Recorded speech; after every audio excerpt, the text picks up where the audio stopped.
So I'm going to take you back to September of this year. I took part in an ultramarathon called Why We Run. It was 250 kilometres in distance, 6,600 metres of elevation, spread over 5 days. So anyone that was at Evolving HR last year in Manchester, imagine putting your trainers on and running all the way to Bristol, and on the way climbing Ben Nevis 6 times, and that's probably something like what we did in September. So it was called Why We Run, and you might ask, why did we actually run?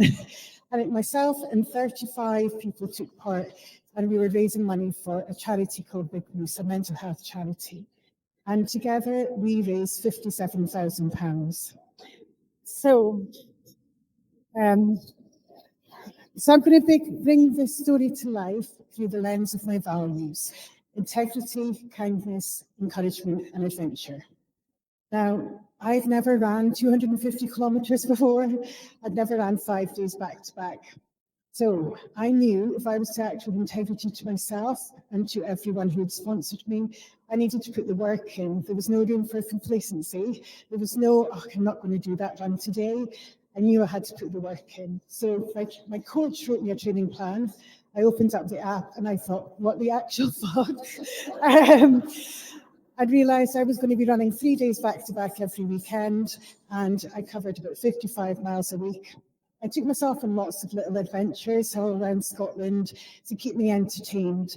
And I got to that start line, the fittest I've ever been and totally ready. So as I said, there was 35 of us, but it wasn't just 35 of us at the event. We had a crew of volunteers, physios, medics, media team. They were just unbelievable. The love and care and kindness that we felt in that, we stayed in a bunkhouse, by the way, in Wales. And it was immense. Every day we had to run in loops. So it was like 15-kilometre loops in 3 days. It was all on the trails. And you'd run out, do your loop and come back, and the crew would be there celebrating you across the finish line. Power bells going, hugs and cheers. And when you got in, it was like being in a Formula One car in a pit stop.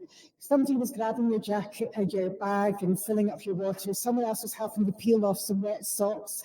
Someone was asking you what snack you wanted. Mine was go-to was bagels, bananas and honey. I had that every single time I came in from a loop. They were just immense. I ended up making friends with a girl called Kelly. On day one, it was sunny, the trails were beautiful, and we did a warm-up 45K.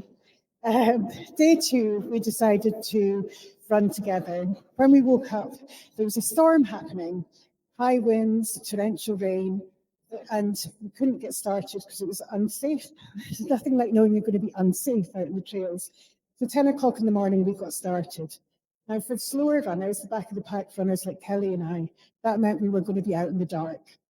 So lap 3, off we went into the trails, and that's when Kelly announced, I've never really ran on UK trails before, and definitely not in the dark, and definitely not in these muddy conditions, and I'm a bit scared. So I was like, it's all right, it's okay, I've got this. So off we went.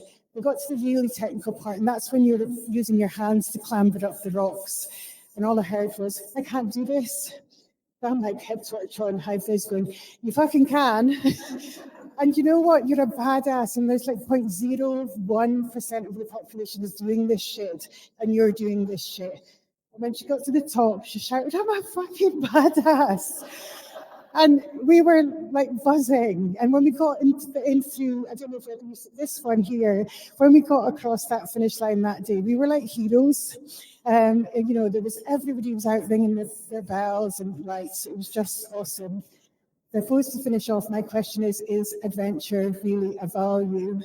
And I would tell you, yes, it bloody is. And you know what? Life for me is an adventure. Getting up in the morning is an adventure. When I place a candidate, I always say to them, good luck on your new adventure. It's what it's all about. So just to finish off, I got home shattered. Mum and Dad invited me around for dinner. Old friends of theirs were there, have known me all my life. When I left, they turned around and said, I know she was tired, but she looks the happiest she's ever looked. And you know what? I really am. So thank you.